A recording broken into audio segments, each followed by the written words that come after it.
السلام علیکم ورحمۃ اللہ۔ انسان کی فطرت میں یہ بات شامل ہے کہ وہ ہمیشہ اپنی غلطیوں کو چھپانے کی کوشش کرتا ہے اور کسی بھی معاملے میں دوسروں کو مورد الزام ٹھہراتا ہے۔ یہی عادت کبھی کبھی بچوں میں بھی ہوتی ہے کہ وہ مدرسہ میں ہونے والی اپنی غلطیاں تو گھر میں نہیں بتاتے، البتہ استاد یا کسی بچے پر کوئی الزام لگا دیتے ہیں۔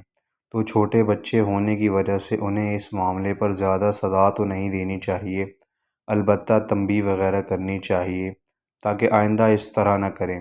اس حوالے سے والدین کو ہمیشہ یہ سمجھاتے رہیں کہ جب بھی کوئی بچہ استاد یا طالب علم کے بارے میں کوئی شکایت کرے تو بچے کے کہنے پر کوئی فیصلہ نہ کریں۔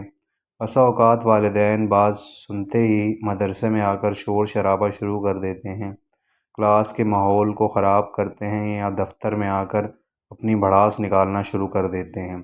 تو اس حوالے سے داخلہ کے دن ہی مکمل تفصیل سے بات سمجھائیں۔ اگر اس کے باوجود کبھی والدین ایسے کرنے لگیں تو انہیں تحمل کے ساتھ بٹھائیں، انہیں پانی پیش کریں۔ اس دوران استاد یا ناظم صاحب کو غصہ آ جانا فطری عمل ہے کہ غلطی بھی بچے کی ہے، اس کے باوجود والدین نے شور شرابہ کیا ہوا ہے، تو حکمت کا تقاضا یہی ہوتا ہے کہ ان کو تحمل سے بٹھا کر پانی پیش کر کے معاملے کو افہام و تفہیم کے ماحول میں حل کیا جائے اور انہیں کہیں کہ بات کی مکمل تحقیق کرتے ہیں، پھر پورا واقعہ بتائیں کہ کس کی کیا غلطی ہے۔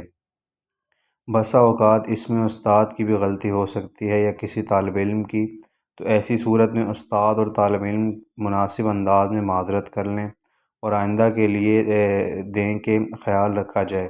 ایک دفعہ اگر یہ طریقہ کار والدین کو معلوم ہو جائے تو امید ہے انشاءاللہ دوبارہ بچے کے کہنے پر کوئی فیصلہ نہیں کریں گے۔